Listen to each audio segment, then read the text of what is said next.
Biakamal Gwasama ka Nuer TV bana jong bana jaling bana racha ke quiring chen corner talk kani am gor jano be update commandant and talk Somalia na bana tin corner lat kurdin Gwasama bana kaling ka bukon waka lat ko kien to gor kon no bade kon kaling no Bukoracha Katada and Charlotte Kajano ala Somali forces ke de nitin kon la Somalia chalado kan chicken de nate shop ko kor te la natin content shal kal shabab chicken kanak al shabab kan hit content la jedwar chalado shukoro mo to gajen gor mo ngo ba nyak yekel Gwasama ka jen lera mane ko bi kon di albana ko kulaling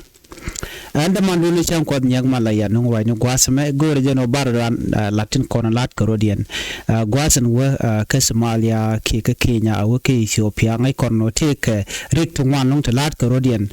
ko kor gon bar kan kon men racha ka kwidian but ka jen lahara ma gore jeno banro dan update ko ke very important ko and connected content en winami ka Somalia connected content chajak netin content la Africa Union tegan ngana da yikan galadan winami ka gwazidan chana jenen no ci Uganda ba cikene kien cikan galatin ki ka gwazna ba la Uganda la ka jorke no ki ba kan latka Africa Union force ko bikan net content la Somalian bikan ko gangare wucin winami ko gwad mi ganga je ko jan gwad danan la pot ke gwad danan la kwak tinun karar la kan bega je ka jaler ban jiling mandan en cikana lat Gwasama ne chalado chas netin shal ke al-shabab ke jidwa te ngai ke ko la kan netin wala kan kanak ka Somalia kan tie ka tuyer kan chalado sha kan neti shop ko kor la al-shabab terrorist group wa charang ne shop ko kor Somali military enono achinetin kontila je security official chikaro aje me chikana lat ke je lat jo me michigan lat wonene kan chikan operation chikan carried out ke shika work mishal ke danap the lighting brigade jo chikalar ke jeno lighting brigade unit chikan jian chik won winami wa shukurum ganetin kontina lal shabab no Gwasama gwamutiek ka dor mishal ke ozekli kala wer Shabelle region shu security official shu kala no shirek mo chatok jan gwadran en torektin kajan Sunday en payo Sunday ka war wa shu koriyo tin long kam dien men me shane tin kontin la shabab shu aka joj shu Somali National News Agency chigaro jinu ne shu operation mo sha chika tanala dana shi netin kontila jal shabab gwadan shi garodian toten chukara dengo sha ye destroy no ko en tanala mo ki pull mishare la kan kajikana tet ko bi kan ideal content en wan bukan kulu ya pereka ana atu naga pay baro we ala Somali army kan wa Shaka supported African Union transition mission ka Somalia mission ka awesome and African Union transition mission mo washi kan de ni Somalia kan mo ka kwak ko bi ka roden gang ki bi kan gwad mi bi kan gang ko bi kan operation ki manana gor kan kan olat ka al-Qaeda affiliated terrorist group kan lower Shabelle region wa kan ngane da torch wa ka joj and winami ka joran kan lat akana ka kui koto ngwanda you talk Somali National Forces kan local allies against al-Shabab wa churian dol kel ko bikan al-Shabab bikan yet kaka and gwada churian mat kel wa shukan operation majukan shunang ran information minister Michel ka doda wis jajo mo cha jalat ke Sunday en shi mission mo cha talk chenyo ladu wona over 150 terrorists chwakanak natin ko la jidwa ne ko jandang de chwakanak ka witin wan shwaka woteneken ala witin content in chalke al-Shabab tiketin mi choriya to ko shwana ne ko korijen dich ko shwa weekend shwaka capture kan dial kan shi ga machi kan ga kap ka shi kan tuk kwakl ko ken ba tilanyin ne content la jidwar shukan ka matrodian kuumɛ Somalia shukala no gona bi malbaben ko binai ne diala kontin cha gona bi malbabere weida binai ka dil joch shukan jomo shukan lat na me dara jala nyam en gorno de nywa yakel al-Shabab shakan na ne de shup ko koru jendang dich no katwoga ka jen sande empire bi adil ngati nono Chana min right gwasme ke Queen Anton Kontin la Africa Union. Ja Africa Union la dine oken mi don't take a gwam materiatin no bikan ya much ka kwagene de to ki bikan de nikan bikan nangten. Menen yana me gwas minde kon road antage bono come and talk re which ka South Sudan. That is it ko kan ja Africa Union ba gor kan ode kan ne kon lan werde kan ka mo ke de kan nak ko mi cha kwajene no right now ne me to ka Somalia che men pa kon ne ngwalo chane chup ko ko ndang di chanak tena chikane to chikan mo ka metin wan de je chana lenga long pan and go si natin content la ja Africa Union na waken chikan kuumɛ UN chikan ti ko de Jesus Sudan de no go de kan kokomach no ka jana gwada me nika in the same day chan werin content re which ka Nasser no ka mandang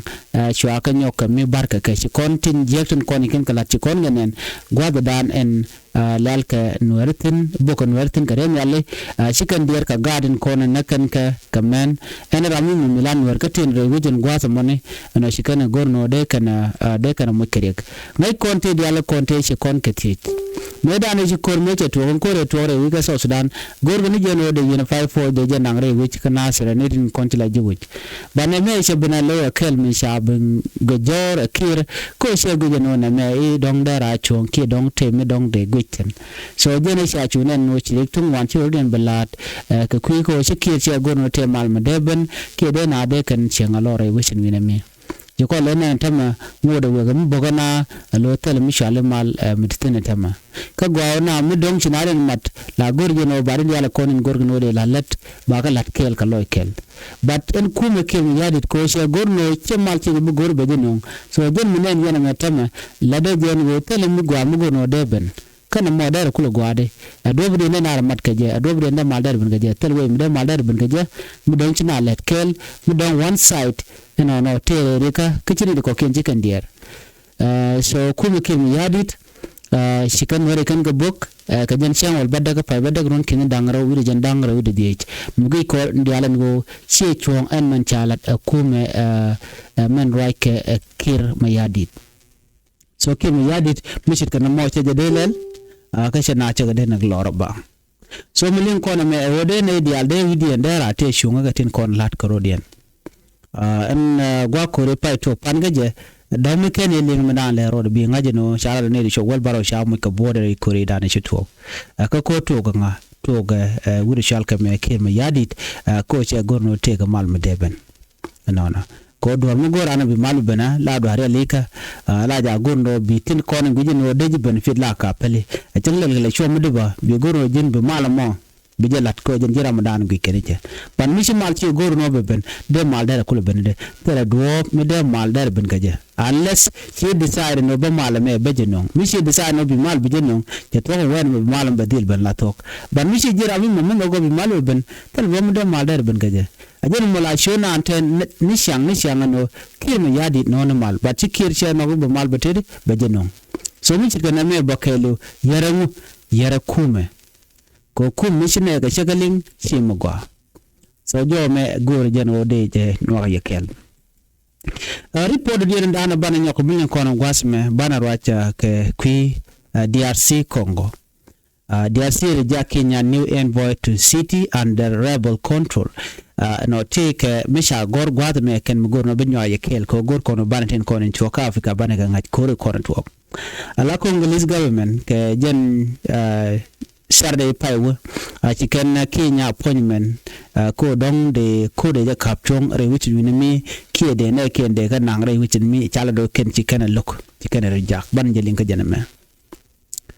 the Congolese government on Saturday rejected Kenya appointment of a consul general to its conflict city of Goma, citing what it called a violation of international law and a lack of proper diplomatic process. Jolin kon magwasme alaneten kontin la Congo la Korean muratin mantama. Goma menta Eastern Congo gen center gwada danan teriek teten. Ano jen gwada danan te kam Congolese government kan M23 rebel M23 kan edi kon la jidwar no kan jidwar ti wa ci kan gwada dan anti mineral rich titin ke gwa da na tilia titin ala gole lat ko ni liet so lat ko ni mineral ala gol and gwa da money chicken kevin ne gwa da ne ke January ke pa kel no many me chicken Kevin Goma ala chicken kept quotidian. The city fell to the rebel group after a day of fighting and the Congolese army withdrew. Me chicken to chankere ka Goma ken chukan gujano chicken we chicken belong chukan we mo chukan yo pal no kan it contain la Congolese government and gwa the money chwa we chwa yo cap and it contain la M23 no Congolese foreign minister take jo mitalat gwasame Kiinya did not contact Congo government in the capital, Kinshasa, before making the announcement as required by international law and diplomatic practice. Jordan is ala the Kiinya ken link ken Kiinya lat ken no they can nas they can kanangre wishin winami ala envoy to the work city men and rebel ticketin alo de ko kwada dan na tijidu ticketin de ko kula ra ke do dan de mal der ben ke de ko kud M23 no M23 ne konen Congolese rebel kanete mo tete dor kanyin ke kuumɛ men raike di Congo so kan ne konte dor la ne to kon M23 rebel ta dan te kan me dan ai kan wuci kan ke kan men long chu men tama ko kan ta ka jaga ne tete dor ne ko gwam bar mi chagu no shi korche wo wuci dikke ne shi kare ala ka ko bi kan na bi kan jaga wujin winami ala diplomat no kwadira na shi naidi titella ji Kiinya chikan gujeno ngwano binaw gwadana internet konti la rebel tikitin binaw rekeke M23 which is one of many groups fighting in eastern Congo has attempted to establish a parallel government in the region saying it is freeing the region from what it alleged is misrule by Kinshasa naidi ti ala M23 kani men charalika ngode la deken kene kwiko de kan gorno de ne dial de ka par lo de kan mishal ke paral government de jere alika duno kan kuumɛ men ta ka Kinshasa kan no so Congo government chikala do ngene men chalat enetin konti la Kiinya and began Kiinya nominated the diplomat to the occupied city of Goma without informing the Congolese government could appear to legitimize the rebel group occupation and Kiinya became kanangre which in winami la envoy de ken kon ka pon ala diplomat and within ka Goma kan kuumɛ dun Congo kan roda matin ki kwiken kan ma ponja kan yer malka so jen minan yana kanara ne to jen buka wo kan ne ko nyen ke jiwich lo biawra ga pin we are ruling kan na mani a violation of the peace agor no de lat so mugur kan ode kan ko Goma ko Goma ti under M23 rebel kan de ko ra kan amano de ka law ko de ko gwat mi but chicken de Tedian no chicken jo me chicken lat so mulat ko na men dan en lero dare wishin winami ka do badan ngai ko no Congo tamatere kur ni go gwase dan me shi Africa Union chicken no de kan mediator chabe jigo no kan ji Africa Union region gul kan goro kwakre wishin winami ana shwakan dia chwa chutuk ala dinin chatuk kan dinin ko ni shanan shi wo ka Somalia alo wuk Africa Union chikan na jikin chikan ji Uganda kan ga jak ko na gwade dan cha Kiinya na jak cha Uganda na jak cha jak ba amane tin kontin la South Sudanese me cha ga jak din me ga da wakan gor kan golen tomi wa churu no mat kem 23 men me che kwaranan kap Kinshasa chelok kwer Congo me se bi no we jek wona woke jekan ji Africa Union ala gor ko no ku kare so yugan la chamlo pinga tele mal no ku kan solve den gwad mo shwa hu dismiss ajeni shi akule me shange de ni ken di al chago we ka Congo so Congo cho deal ka ji South Africa ano ajeni ne me bere to kam Congo ken Rwanda ko shabde link ko Rwanda waje ne ko M23 rebel ko support so che ga mo you talk na ren chikare link so na mente me jena talk a Congo enena M23 Goma manan wena ka chine goro no take envoy mudoten miteke na ite goro buka right kake aka goro no buga nay kanzol buga right kane dio je charo shaje nang bokaji Uganda pan wachi kan men chala da Kenya chikan guje no mijak alogi keno de ka ga ka Kenya ko chin Kenya chikan boy ke jak chikan ga jak ne tu right kan kontila rebel kan atara murai ke rebel ka te bang gwata mi mana mi chaka jocha janta da nan te ga no no ji afka yini de ko la ran tel milet kana right now ka afka tel mu gwa me milet kana so jo me jana na gorno de nyaga kon kel ko nyaga ne ko ken ban yo jom dien bu kon gorno bana right katin ko lat ko din ka afka katin kontin jeltin kon laro ani ya te mal ban yo jegla dien bye bye